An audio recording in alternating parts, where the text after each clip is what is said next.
हाय दोस्तों, GS study centre में आपका स्वागत है। नमस्कार, नमः संस्कृताय। मैं राज आपको इसके पहले स्वर से संबंधित एक वीडियो आपको प्रोवाइड करा चुके हैं और आज आपको स्वर के बारे में, स्वर की संख्या हम आपको बताएंगे। स्वर जैसा कि आपको बताया जा चुका है, जिन वर्णों के उच्चारण में अन्य वर्ण की सहायता न ली जाए उसे स्वर कहते हैं। और स्वर तीन प्रकार के होते हैं: ह्रस्व स्वर, दीर्घ स्वर और प्लुत स्वर। ह्रस्व स्वर के बारे में हमने आपको बताया, जिसमें एक मात्रा का समय लगे उसे ह्रस्व स्वर कहते हैं, और जिसमें दो मात्रा का समय लगता है उसे दीर्घ स्वर कहते हैं, और जिसमें तीन मात्रा का समय लगता है उसे प्लुत स्वर कहते हैं। अब बात आती है स्वर के संख्या की। स्वर की संख्या कितनी है? स्वर आपका एक प्रकार से देखा जाए, स्वर की संख्या, संस्कृत में स्वर की संख्या आपकी, संस्कृत में स्वरों की संख्या, संस्कृत में स्वरों की संख्या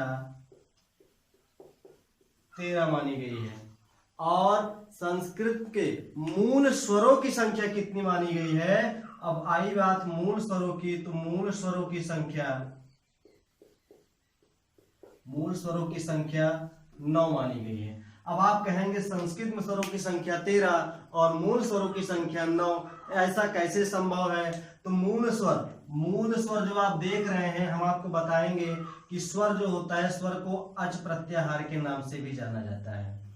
स्वर को अच प्रत्याहार के भी नाम से जाना जाता है। और अच प्रत्याहार के अंतर्गत आपके 9 स्वर आते हैं, जो कि मूल स्वर के रूप में जाने जाते हैं। इसमें आपका आएगा अ, ई, उ, री, री, ए, ऐ, ओ, औ। इस प्रकार से 1 2 3 4 5 6 7 8 9 ये आपके मूल स्वर हो जाते हैं। माहेश्वर, जो कि माहेश्वर सूत्र के अनुसार आपके आते हैं। और आई बात संस्कृत में स्वरों की संख्या जो 13 बताई गई है। अब इसमें जो स्वरों की संख्या 13 बताई गई है, इसमें आएगा आपका आ, ई, उ, री, इसके अलावा बड़ा आ, बड़ी ई, बड़ा उ, और ये आपका बड़ा री हो गया। और इसके अलावा आपका ए, ऐ, ओ, औ। आपका इस प्रकार से संस्कृत में स्वरों की संख्या 13 है और मूल स्वरों की संख्या 9 है। अब यहां पर एक प्रकार से देखा जाए, इसको भी 3 वर्गों में विभाजित किया गया। 3 वर्ग अर्थात जैसे आपको बताया जाए कि यहां पर सादे ह्रस्व स्वर, सादे ह्रस्व स्वर का मतलब, सादे ह्रस्व स्वर की संख्या 5 होती है। ह्रस्व का मतलब होता है छोटा, जिसमें आएंगे आपके छोटा आ, छोटी ई, छोटा उ, छोटी री और री। अब इसके बाद सादे दीर्घ स्वर की संख्या 4 होगी। सादे दीर्घ स्वर की संख्या,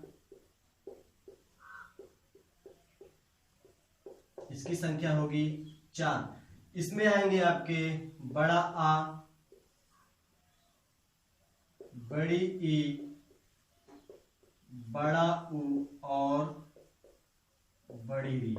ऐसे ही आपसे यह भी पूछ सकता है कि ये सादे ह्रस्व स्वर है, सादे दीर्घ स्वर है, तो ये कौन से स्वर हैं जो ए, ऐ, ओ, औ आप पढ़ते हैं? तो आप यह जान लीजिए, इनको जो है मिश्रित, संयुक्त, दीर्घ या फिर मिश्रित दीर्घ स्वर कहा जाता है। संयुक्त दीर्घ या फिर मिश्रित दीर्घ स्वर कहा जाता है। और इनकी भी संख्या कितनी है? 4, जिसमें आएगा ए, ऐ, ओ, औ। अब आपके दिमाग में यह चल रहा होगा कि इसको मिश्रित या संयुक्त स्वर क्यों कहा जाता है।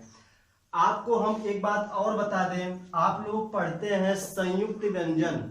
संयुक्त व्यंजन आप पढ़ते हैं तो संयुक्त व्यंजन में आप पढ़ते हैं छ, त्र और ज्ञ, यही पढ़ते हैं ना। संयुक्त व्यंजन जो कि व्यंजन के चौथे प्रकार के रूप में आता है संयुक्त व्यंजन। संयुक्त व्यंजन आपका आता है छ, त्रंग, ज्ञ। जो छ है आपका क, श और आ से मिलकर बना है। त्र है आपका त, र और आ से मिलकर बना है। वैसे ही आपका ज्ञ आपका ज, य और आ से मिलकर बना है। इस प्रकार से जैसे आपका ये संयुक्त व्यंजन हुआ वैसे ही आपका ए, ऐ, ओ, औ है।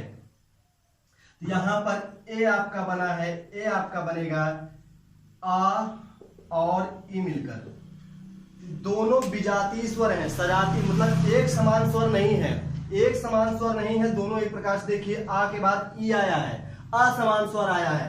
तो इस प्रकार से दो स्वरों के मिलने से आपका ए बना है, दो स्वरों के मिलने से आपका ए बना है। अब ऐसे ही आपका आई होगा, आई में आप कह सकते हैं आ या फिर बड़ा आ, और इसको जो है ए फिर आई कहते हैं आप। ये मिलकर आपका चाहे इसके बाद यह आए चाहे ये आए तो आपका क्या बन जाता है, आई बन जाता है। अब यहां पर आप देखिए आ के बाद ए आया है। अब आप कहेंगे कि आई तो वैसे भी है, लेकिन जो ए बना है, ए आपका हम आपको पहले भी दिखा चुके हैं, आ के बाद ई आएगा तब जाकर ए बनेगा। अब यहां पर फिर आ के बाद प्लस आ ई करें तो इसका कोई मतलब तो होगा नहीं, ए तो आपको हम पहले ही बता चुके हैं। ऐसे ही आपका ओ होगा, ओ होगा, ओ में आपका आएगा आ या फिर बड़ा आ प्लस उ या फिर बड़ा उ, ये मिलकर आपका ओ बनता है। ठीक है, ठीक, ये मिलकर आपका क्या बनता है, ओ बनता है। ऐसे आपका औ आता है, औ में भी आपका एक प्रकार से देखा जाए आ फिर बड़ा आ या फिर प्लस करके ओ या फिर औ आप कर सकते हैं। ठीक है, और ये सब बनता कैसे है, प्लस आ के बाद ई आया, ये सब हम आपको आगे की संधियों में बताएंगे।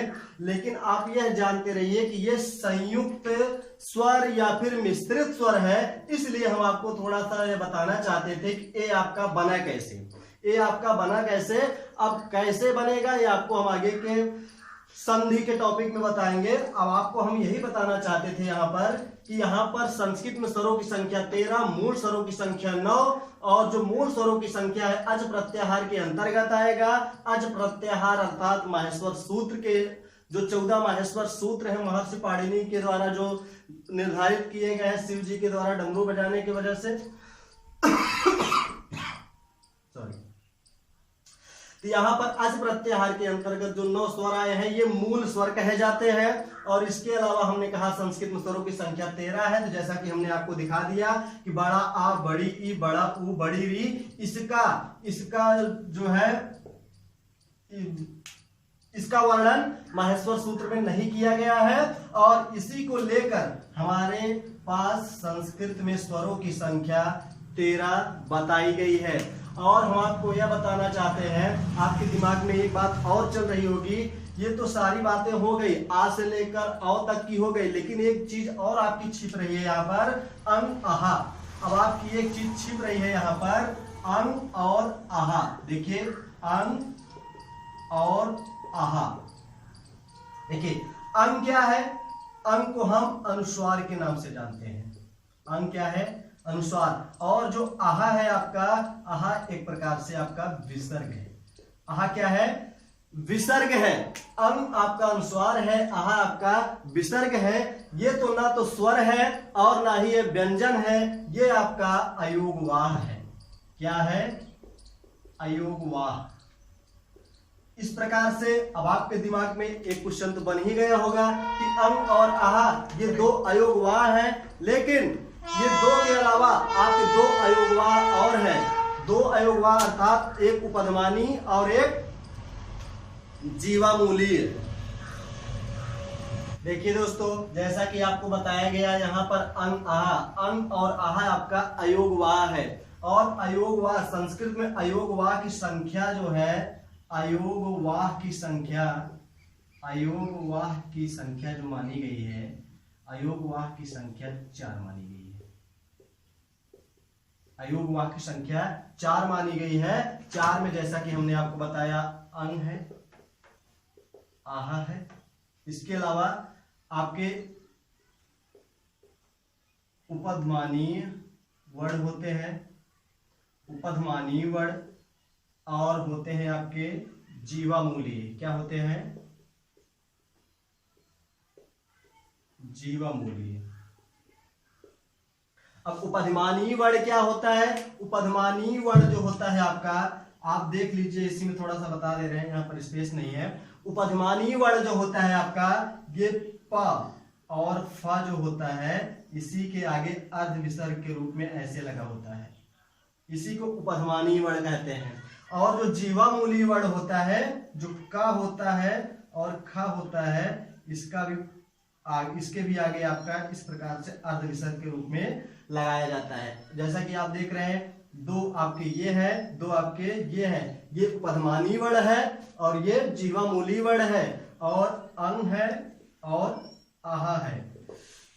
ये आपके चारों क्या हो गए? आपके अयोगवाह। क्या हो गए? अयोगवाह। हमने आपको बताया संस्कृत में अयोगवाह की संख्या भी 4 है, स्वर की संख्या 13, 13 4 17 वर्ण के बारे में हम आपको बता चुके हैं। और बाकी वर्णों के बारे में, आपको व्यंजन के बारे में आपको आगे के वीडियो में बताएंगे।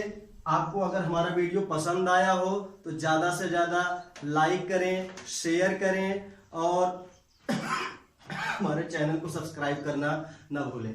धन्यवाद।